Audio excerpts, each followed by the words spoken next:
Welcome to the War Archive, where wars become stories. Iran has seen protests before.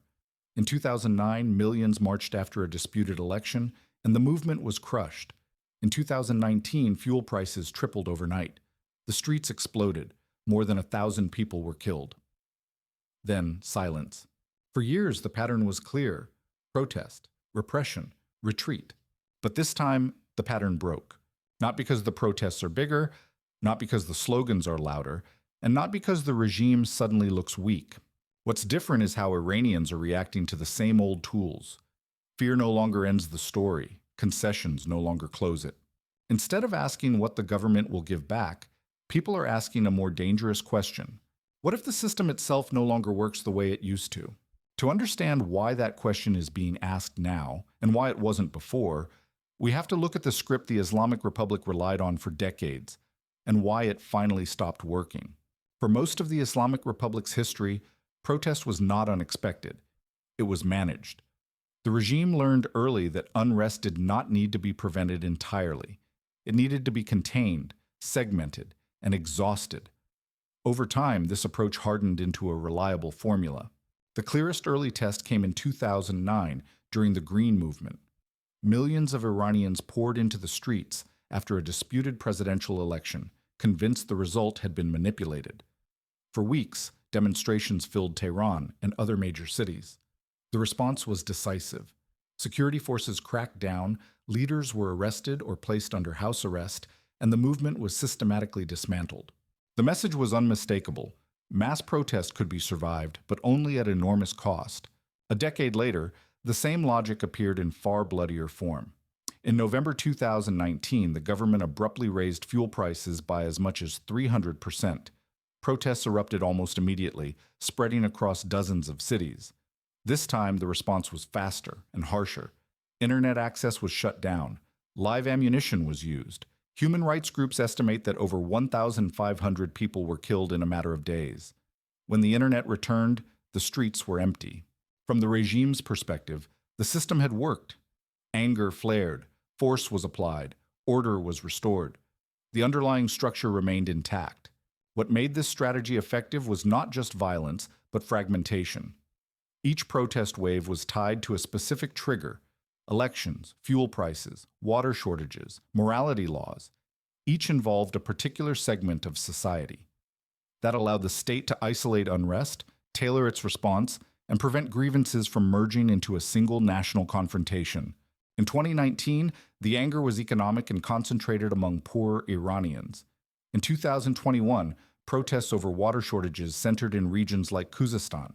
In 2022, outrage over Mahsa Amini's death was strongest among younger, more socially liberal urban populations. Each time, the regime responded with a familiar mix of repression and adjustment, crushing momentum while quietly relieving pressure where necessary. This created a grim but stable equilibrium. Protesters learned that resistance carried enormous risk. The regime learned that it could bend without breaking. Society, watching from the sidelines, absorbed the lesson that protest was survivable, but rarely transformative. For years that script held. Even people who despised the system behaved as if it would outlast them. Fear was not just about violence, it was about predictability. Everyone knew how these confrontations ended. What changed was not the regime's willingness to use force. It was the environment in which that force landed. By the time the current protests began, the conditions that once kept unrest compartmentalized had eroded. Economic pressure was no longer confined to one class. Social restrictions no longer symbolized isolated policies. Strategic failures abroad had begun to intrude at home. The old divisions that kept grievances separate were collapsing. When protests erupted this time, the regime reached for the same tools it always had. Crackdowns followed, arrests mounted, internet access flickered. But instead of resetting the cycle, these responses exposed something new. The script no longer produced closure. Crowds dispersed, but the question lingered. Force was applied, but the sense of finality never arrived. For the first time in decades, repression ended an episode, but not the story. And once a regime loses its ability to end the story, every protest that follows becomes something else entirely. The old script depended on one critical assumption: that pain could be isolated. As long as hardship hit different groups at different times, the regime could respond selectively. Economic pressure would flare, be managed, and then fade into resignation. What changed was not simply that conditions worsened, but that the economy stopped sparing anyone. The turning point came after 2018, when sanctions returned and Iran's access to global markets narrowed sharply. Inflation accelerated and never meaningfully slowed. The rial began losing value not in cycles, but in waves. In some weeks, it fell by double digits against the dollar. For ordinary Iranians, this wasn't an abstract financial metric. It meant prices changing between morning and evening. By late 2023 and into 2024, the effects were impossible to compartmentalize. In Tehran, the price of meat more than doubled within a year. Eggs and cooking oil became items people tracked day to day. Rent increases outpaced wages so quickly that even salaried professionals, engineers, teachers, civil servants, found themselves cutting back on basics. Savings evaporated. Planning became guesswork. This mattered because Iran's middle class had long functioned as a stabilizing buffer. When protests erupted among poorer communities, the middle class often stayed cautious, calculating that disorder threatened what little security they still possessed. As long as that buffer held, unrest remained fragmented. The buffer collapsed when economic decline became permanent rather than temporary. Inflation stopped feeling like a crisis to endure and started feeling like a condition to live inside. Small business owners watched inventory prices change faster than they could adjust. Employees saw wages renegotiated downward in real terms. Even families who once believed they could wait things out began to realize there was no after to wait for. The regime's traditional responses lost effectiveness here as well. Subsidies could not keep pace with inflation. Price controls created shortages. Cash transfers lost value almost as soon as they were issued. Each intervention looked less like relief and more like confirmation that the system could no longer stabilize itself. What made this moment politically volatile was the disappearance of credible recovery narratives. In earlier downturns, people believed improvement might come if sanctions eased, oil prices rose, or policy shifted. Now oil revenues fluctuated without restoring stability. Sanctions showed no sign of lifting, and corruption ensured that any growth failed to reach most households. Endurance no longer promised reward. This changed how risk was calculated. When hardship is temporary, caution makes sense. When hardship feels permanent, caution begins to look pointless. Silence no longer protects savings that are already gone. Compliance no longer preserves futures that have already narrowed. Economic identity stopped predicting political behavior. Bazaar merchants who once prized stability now watched customers disappear. Rural households faced rising costs without urban opportunity. Urban professionals, once the most risk-averse group in society, felt their status slipping beyond recovery. Everyone, in different ways, was now inside the same pressure field. This universality stripped the regime of one of its most reliable tools, differential relief. When everyone is hurting, selective support does not divide society. It unites it in resentment. A subsidy for one group no longer reassures others. It highlights favoritism and scarcity. Instead of calming unrest, it feeds it. Economic collapse alone does not produce political transformation. Many governments survive long periods of material hardship. What makes Iran's case different is what this hardship collided with. The regime's promise that sacrifice served a larger purpose. When people stop believing that suffering buys stability or security, hardship ceases to be a burden to endure. It becomes evidence. And once the economy is experienced that way, protest stops being about prices alone. It becomes about the system that produced them. For decades, the Islamic Republic asked its citizens to accept hardship in exchange for one promise: security. Political repression, economic sacrifice, and social restriction were framed as the price of survival in a hostile world. The argument did not require enthusiasm. It only required credibility. For a long time, that credibility held. Iran's leadership pointed to the region around it, wars in Iraq, Syria, and Afghanistan, as proof that disorder was the alternative. The regime's network of allies and proxy forces was presented as a shield, designed to keep conflict away from Iranian cities. Even those who resented the system often accepted this logic reluctantly. Stability, however imperfect, felt preferable to chaos. The problem was not that this strategy failed overnight. It failed visibly. Iran's regional posture was built on deterrence, the belief that pressure applied elsewhere would prevent direct confrontation at home. For years, that approach seemed to work. Conflict stayed at arm's length. Escalation was managed. The costs, though real, felt distant. That distance collapsed. Iranian allies came under sustained attack. Airstrikes in Syria targeted Iranian positions repeatedly. Hezbollah, once portrayed as an untouchable deterrent, found itself under constant pressure. And then, for the first time in decades, strikes reached Iranian territory itself. Missiles landed where they were never supposed to. What mattered was not the scale of the damage, but the symbolism. The regime had justified years of sacrifice by claiming it was preventing exactly this outcome. When the outcome arrived anyway, the narrative cracked. The question quietly shifted from, are these policies harsh, to, what are they actually protecting us from? The leadership attempted to contain the damage through rhetoric. Statements emphasized resilience, retaliation, and long-term strategy. But rhetoric depends on trust, and trust had already been thinned by economic collapse. When people are struggling to afford food and rent, abstract promises of strategic patience ring hollow. This failure reframed how repression was understood. Violence at home had once been justified as defense against foreign threats. Now it appeared disconnected from that purpose. Crackdowns no longer looked like protection. They looked like preservation, force used to maintain control rather than secure the nation. The effect on public psychology was subtle but profound. Many Iranians did not suddenly become convinced that the regime was illegitimate. Instead, they stopped believing that it was necessary. The argument that hardship was the price of safety no longer aligned with lived experience. This erosion mattered because it removed one of the regime's strongest sources of passive consent. People who once defended the system pragmatically, if not ideologically, grew silent. Others found that their doubts were no longer isolated. Conversations changed tone. Skepticism became normal rather than marginal. Security failures also interacted with economic pain in a destabilizing way. When hardship is endured for a purpose, people tolerate it. When hardship persists without purpose, it feels intolerable.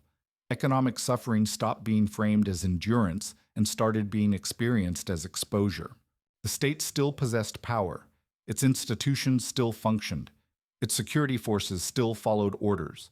But authority began to look thinner. The regime could still impose costs, but it struggled to explain why those costs were justified. This distinction is critical.